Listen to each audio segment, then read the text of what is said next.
Why Media Group? The fastest growing media group in North America. Hello and welcome to Why Media Newsroom. I'm Ramona Singh, and it's always so great to spend this time with you. There is a lot happening over the weekend and today, so lots to catch up on. The big question is Canada facing a growing threat from within Canada or from beyond its borders? There's a new investigation that's been released that's suggesting that some of the loudest voices when it comes to the separatist movement in Alberta is online and it's coming from outside of Canada. So not even Canadians are the loudest voices for when it comes to the separatist movement in Alberta. We're going to cover all the latest details on that. And when it comes to internationally, well, the tensions were really high in the Middle East. If you caught the headlines between Israel and Iran, we've seen exchanges and missiles. We're going to bring you the latest of what is happening. And this happened despite President Trump pushing for restraint for the ongoing negotiation. So you want to stay tuned for all those details. And we're going to tell you about a latest report by the Pentagon. Essentially, it's raised concerns about Israeli intelligence activities taking place in the United States. This is all information coming to, information for us to know at a time where we're seeing that there may be tensions between the two biggest allies, the United States and Israel, as we've heard so many different reports, but this is the latest one when it comes to Israeli intelligence activities increasing inside the United States. And if you saw the headlines or you saw the snapshots of the videos of President Trump walking out on an NBC interview, we have that today. You want to stay tuned for all of that for the newsroom. So let's start with this biggest conflict that's been taking place in the Middle East between Israel and Iran and the United States and including Lebanon. Well, it's been going on for about 100 days now, and we have the latest development as the escalations increased over the weekend. There were in a ceasefire between Israel and Iran, more specifically in the United States. It's been a ceasefire since April 7th. And even though there's been escalatory strikes going on between Israel and Lebanon with Hezbollah, well, this all happened over the weekend. Essentially, if you recall, we covered that there was supposed to be a ceasefire between Israel and Lebanon, to which Hezbollah said no, because they said that if there's a ceasefire, it means that the IDF, the Israeli soldiers, would still remain in southern Lebanon. And to that, they said they don't agree. They weren't at the table, and the strikes continued with Hezbollah and northern Israel. And to that, well, Iran stepped in and decided to strike Haifa, which is the third largest city in Israel. So this escalation happened yesterday over the weekend. And to this, you had President Trump essentially say that he wants restraint from Israel's side, saying that you both exchanged missiles and now let's go back to the ceasefire. And to this is developing story. Now it seems like everything has stopped right now between the two countries, that they're not actively in combat. But you have this escalation that began after Israel conducted strikes in southern Beirut. Right. And so this is not just southern Lebanon, but the capital city of Lebanon, Beirut, targeting Hezbollah linked infrastructure. Then Iran responded by launching ballistic missiles towards Israel. So there has been a ceasefire with missiles being launched into Israel from Iran for, the last 2 months since the first week of April, since the April 7th ceasefire. Now, Iran responded to this by launching the ballistic missiles towards Israel. And what that did was Israel retaliated with strikes on missile sites and military infrastructure in central and western Iran. Explosions were reported in several Iranian cities like Tehran, the capital city, Esfahan, and Kermanshah. President Trump, he said he urged that the Israeli Prime Minister Benjamin Netanyahu to not retaliate, essentially saying that they're in the middle of a peace deal and that if there's going to be a retaliation by Israel, for the missiles strikes from Iran, that it could essentially start up the war again and torpedo the peace negotiations that the United States is in. It sounds like, week by week, they keep saying that the negotiations are almost done. It's just a few more items. So this is all happening all at the same time. So here's essentially what happened. The escalation point was because Iran launched missiles at Israel following Israeli strikes in Beirut, and Israel responded with airstrikes on Iranian military targets.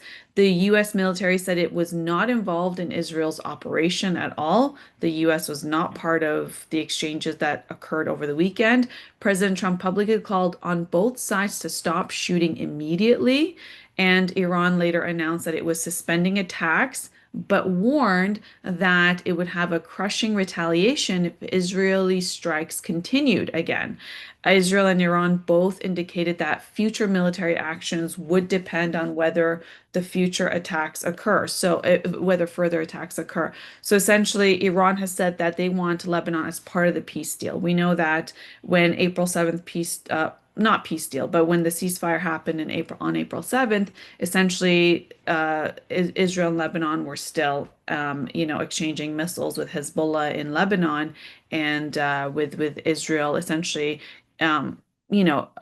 occupying southern Lebanon is essentially what's been taking place. And to that, if you recall, there was the entire back and forth on Lebanon should be part of the ceasefire, and they continued their exchanges. Now, Lebanon and Israel prior to the weekend announced a ceasefire, but that means that the Israeli forces would have remained inside of Lebanon, not withdraw back into Israel. To that, you had Hezbollah increase its attacks, and then to that, you had Israel, target Beirut, capital of Lebanon, and then to that, you had Iran shoot missiles into Israel, and then you had Israel shoot missiles into Iran. So and now they've suspended it. So exactly, Iran reported firing 11 ballistic missiles towards Israel during the latest exchange. To that, essentially, as soon as that was seen, it made headlines. The market reacts immediately. Oil prices jumped briefly, approximately 5%, as traders feared that this entire war is going to escalate again and we're going to be in another situation. And of course, with the Strait of Hormuz, with what's happening there, you have the Iranians blocking the Strait of Hormuz, asking for a fee to bypass, and you have the US ships there who are, I guess you could say, double blocking or blocking Iranian ports. So there's a lot of things happening at the same time.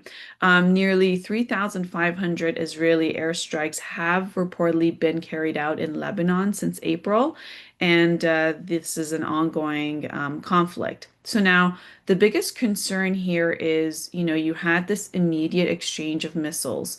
And then what could happen is the risk of miscalculation. Because the United States and Israel launched the initial strikes on Iran back in February 28th. Now we're looking at 100 days from now. Essentially, when the United States is trying to do a deal with Iran, and it seems like President Trump says he's got the final say, but it looks like President Trump cannot essentially influence how Israel is going to respond, whether it's in southern Lebanon. And so it's a situation of four countries involved. Meanwhile, two are at the table, which is the United States and Iran. They're at the table for a peace deal. Meanwhile, you have the entire dynamic of Israel and Iran, and you have the dynamic of Israel and Lebanon, and then the dynamic between Iran and Hezbollah in Lebanon, and the dynamic between the United States and Israel. So it's a very complicated situation. And when you see missiles, being shot in the neighboring countries, then it could risk miscalculation. The April ceasefires essentially helped stabilize the region, but only between Iran, US, and Israel. It did not stop between Israel and southern Lebanon. And this is a time where we're seeing this development take place, and yet we've heard after stalled negotiations between the two countries, not coming to the points on whether Iran is going to get rid of its enriched uranium. We know that Iran has now agreed to suspending any of its enrichment for about 15 years is the latest number. United States said it should be around 20 years. Iran's asked for reparations for the damages caused from the war. And so there's so many items. And then Iran has asked for a formalization to become the authority of the Strait of Hormuz, charging fees. And then later to that, maybe Oman also partakes in that. So there's so many things that are part of this peace deal. If you recall, there was the first negotiations took place way back in April when you had it spearheaded by Vice President JD Vance. After almost 20 hours of discussions, really nothing came of it. But we're hearing that there's developments. We had Marco Rubio, Secretary of State, saying that, the deal is imminent, it should happen. We've seen the stock market essentially, stabilize when it comes to oil prices. Crude oil fell below $100 per barrel, but now you had this escalation take place. It appears that Israel does not want there to be a peace deal, because Israel and with Prime Minister Benjamin Netanyahu, who's been, who's given many interviews in American outlets, has said essentially, they believe that Iran should dismantle their nuclear facilities, to which Iran says no. And they say that the enriched uranium stockpiles that they have, it's enriched about 60%, should be removed, whether it's, boots on the ground. That is the contentious part that Iran has so far said no to. So it'll be very interesting to see where that ends up. But it appears that, Israel's not going to withdraw from southern Lebanon. They're saying that they're extending their borders and taking over southern Lebanon to the Litani River. And so you have all of these developments happening at the same time. And when it comes to the prime minister, Israeli prime minister, listen, he's got, a warrant out for him by the International Criminal Courts. We know that there's been, a lot of uprise and upset by the Israeli people because they're in constant wars. And and this is a time where we're seeing him in one, fight after another, whether what's happened with Gaza and that's ongoing, then you have the war with Iran, then you have the war in Lebanon and extending its borders. So this is a situation where it seems like President Trump cannot manage Israel or expectations, and so it'll be very interesting to see what comes out of this, because we know the red lines that have been pushed by the United States on Iran has so far been because of Israel, wanting Iran not to be a nuclear nation, not to have enriched uraniums, and for their safety and concerns. And Israel, has gone through the United States to have some of those red lines for this peace deal. But these current escalations that are taking place are all part of what we're seeing in terms of the stalemate on coming to an end of war. And this affects everyone. It's not just a regional situation. It affects obviously the GCC countries that share the Strait of Hormuz with Iran. It affects all the other countries like in Pacific Asia or Europe that rely heavily on energy, on oil exports from the Middle East, from the GCC countries. So when you take all that into consideration, this was not just a regional incident. This actually affects the global markets. And all eyes are on the situation as President Trump is trying to, it seems, calm the situation. And, he went out and he said, I have the final say. Israel does not have the final say, but Israel still has their own interests, and this is part of what we're seeing develop.